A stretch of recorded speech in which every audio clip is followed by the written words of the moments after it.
Hello everybody, I'm Tad and this is Board Games, War Games, and Miniatures. Alright, we're getting ready to do our first spooky flavored type game for spooky season, October. So I've chosen to do Horrified. Now this is the first one. This is Universal Studios Monsters Horrified. This was designed by Prospero Hall, and the artist is Prospero Hall. The publisher is Ravensburger, not easy to say. And on Board Game Geek, it's a 7.7, and it was originally published in 2019. Also, this game states that it's 1 to 5 players, ages 10 and up, and runs about 60 minutes. I will say that through my playthroughs, about 60 minutes is right. That's a good assessment there. 10 and up, yeah, this is a family game for sure. You can play this as a family and have tons of fun. Of course, there is another implementation of this game using American cryptic type monsters, but this is my favorite one. I just love these old Universal Studios monsters since I was a kid. So this is my favorite iteration of the game right now. Anyways, so I'm going to do my regular setup video and then playthrough video, but I'm also going to, in this one, give you, a quick look at some of the, all of the miniatures that I painted. I'm going to be honest with you, these miniatures aren't the greatest in the world. That's fine. I had fun painting them. I hope you enjoy, watching or looking at them. We'll see which ones we choose. Now, I am going to vary this a little bit. My playthroughs of this game, I've been playing this game now for a couple years. I don't really like the pure solo mode that they have. In the rules, there is a solo mode in the back here, and pretty much basically what it says is you're playing the game with one hero. You play the game with one hero, and the village people, not the village people, the villagers, if you get that reference, you're as old as me. Anyways, the villagers of this town are really scared because there's only one hero trying to protect the town against these monsters. And what you do is your terror track, your terror marker, you actually set at 3 instead of 0 when you play solo. It's just not my favorite way to play the game. I do like to play with multiple heroes. Now, they do have a introduction suggestion of how to play the game, what monsters for your first time. That's fine. We're not going to do that, of course. Also, there is the beginner's level, a standard level, and then an advanced level. We're going to play the standard level. So I'm going to be selecting 3 of the monster cards. I've already shuffled everything up, but we're going to do 3. That's a standard level. But I'm going to play 2 of the heroes myself. I just like playing this game that way better. It's not the easiest game to win. I think it's very difficult, depending on which monsters you choose, but we'll see. So what I'm going to do now is we're going to go and look at some of the miniatures that I painted. Again, not the best miniatures in the world.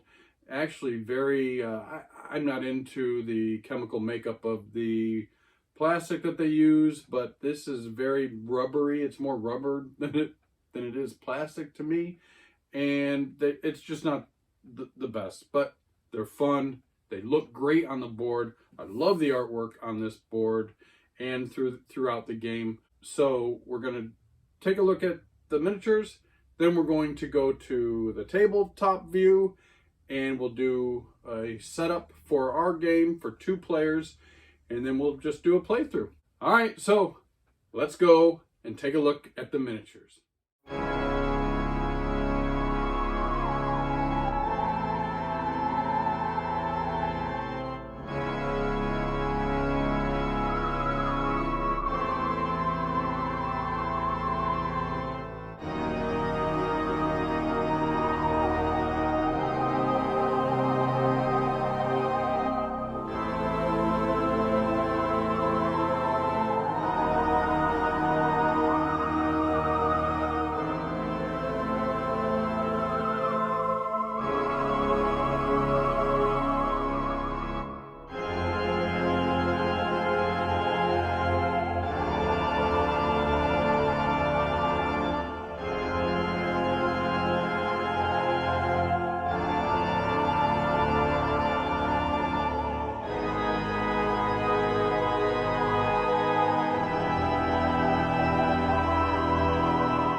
All right, I hope you enjoyed my beautiful paintings of the Universal Studios monsters. I've taken everything out of the box and basically just laid it on the table. Of course, you lay your playboard down. Again, I love the artwork on here. It's very colorful, very easy to understand. Everything is labeled, easily to read. Of course, we have our health track up here, and we put our marker on 0 to begin the game. Now I'm going to lay some of these things down flat instead of putting them in their standees so that you can see it more clearly. I have shuffled up my monster cards here. I've shuffled up the monster deck. I've shuffled up our perk deck. I've placed all the items in this bag, this wonderful black bag. They're all in there. I also set up all of our villagers. There are 10 villagers that enter the map during the gameplay. We'll go over that as we play. It comes with 3 dice. I have my trusty dice tray here. Oh, that's not a good roll. 3 dice. We'll go over the meanings of the symbols on the dice as we play. I have all of the heroes over here and the hero standees over here.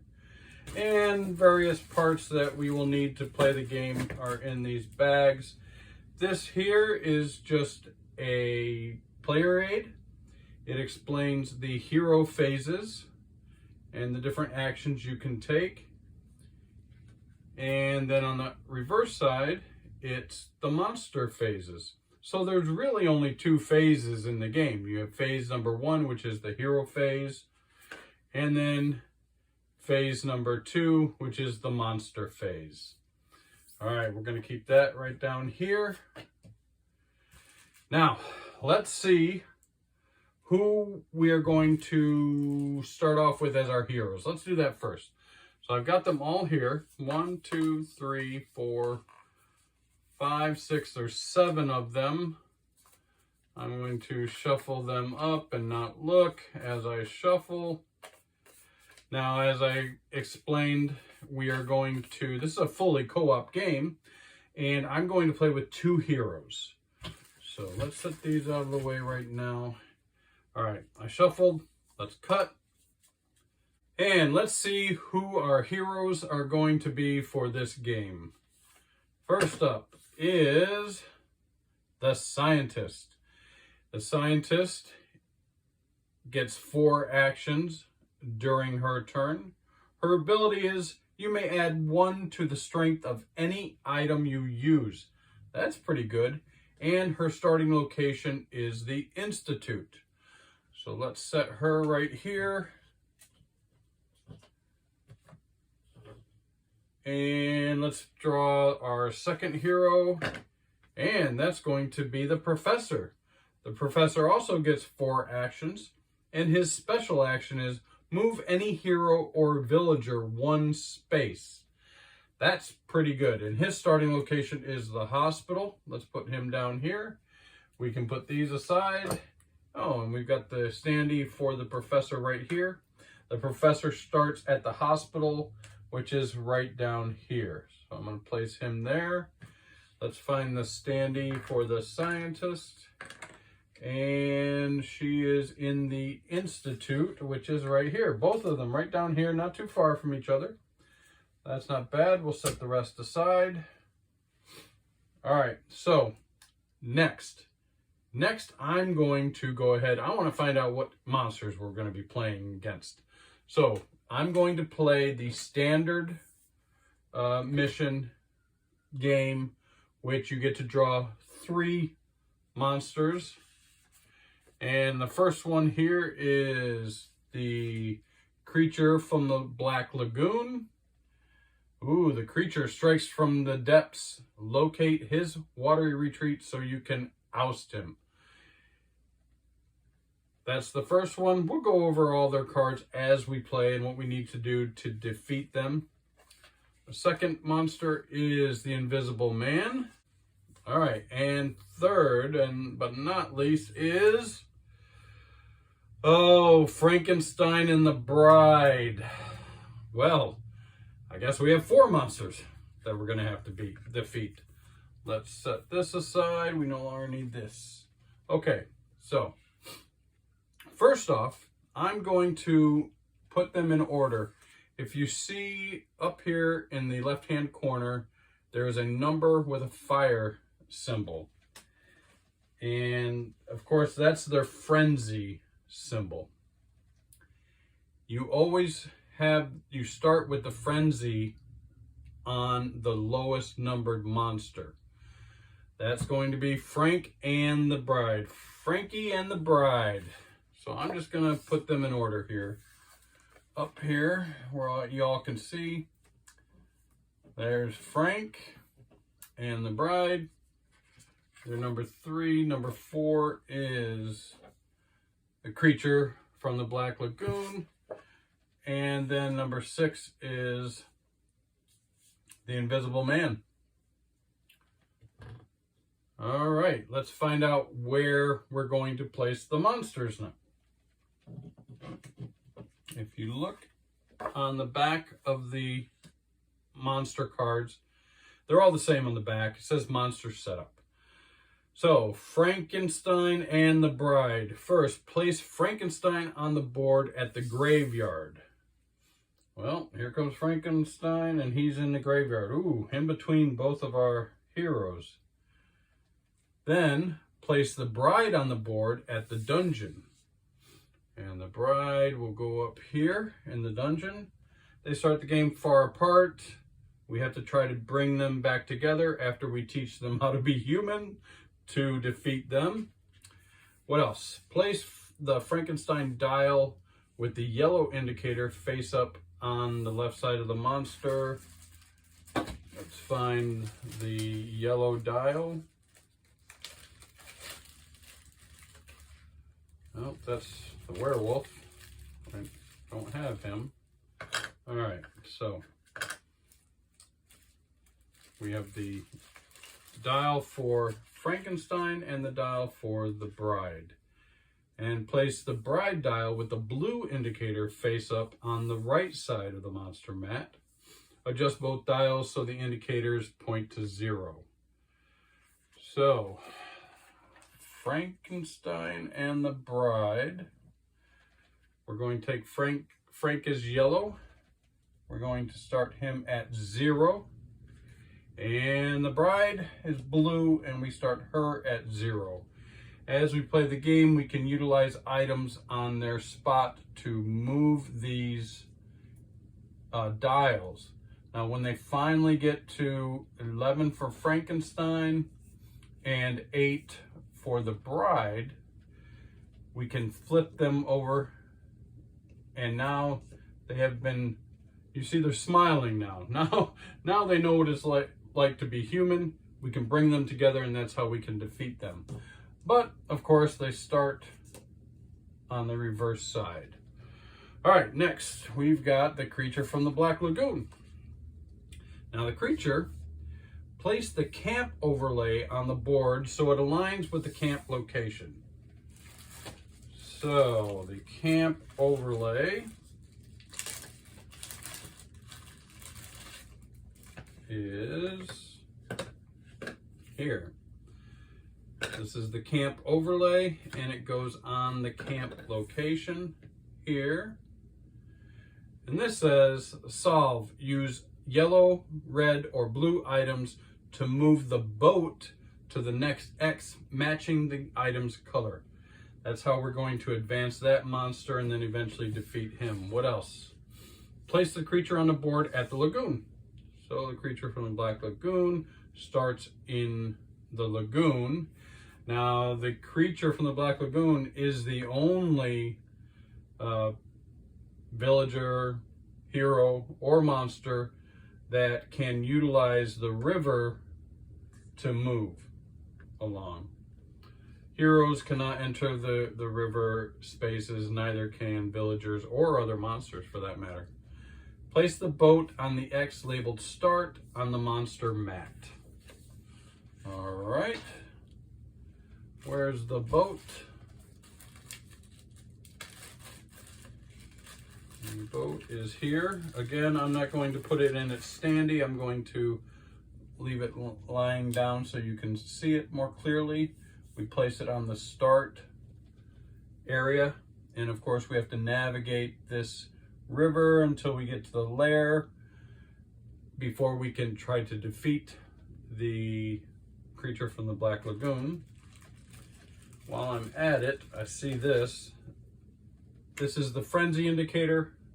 The frenzy indicator is going to start on the monster with the lowest number, which is Frankenstein and the bride.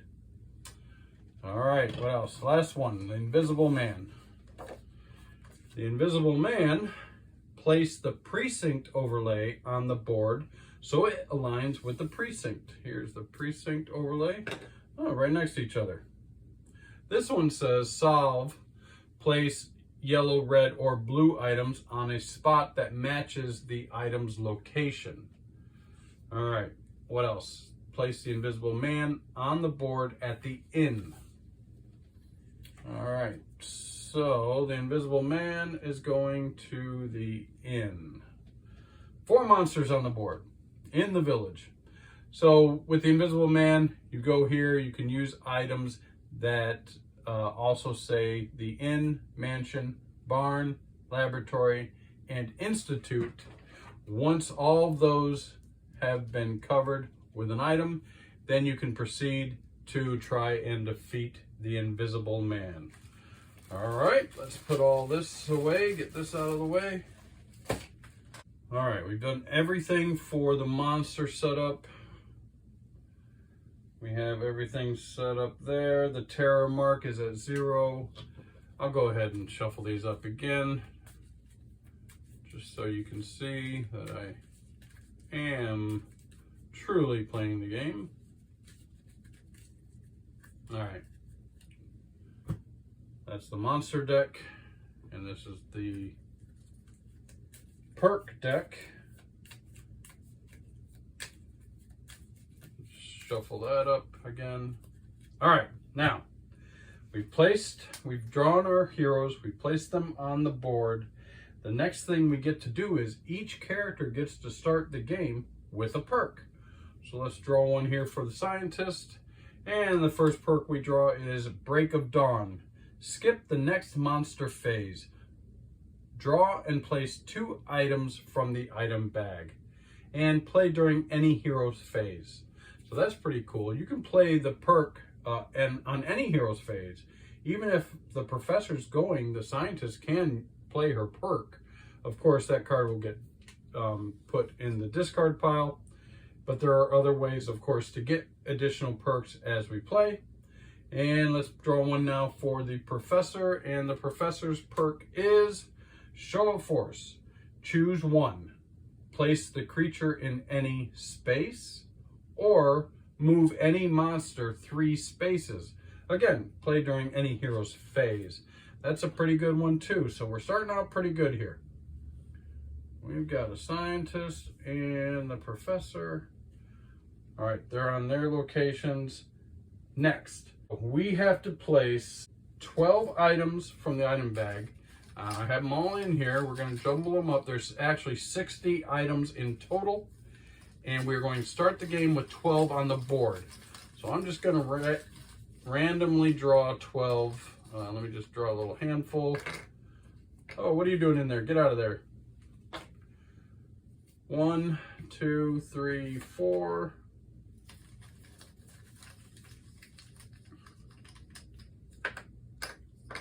8, 2, 4, 6, 8.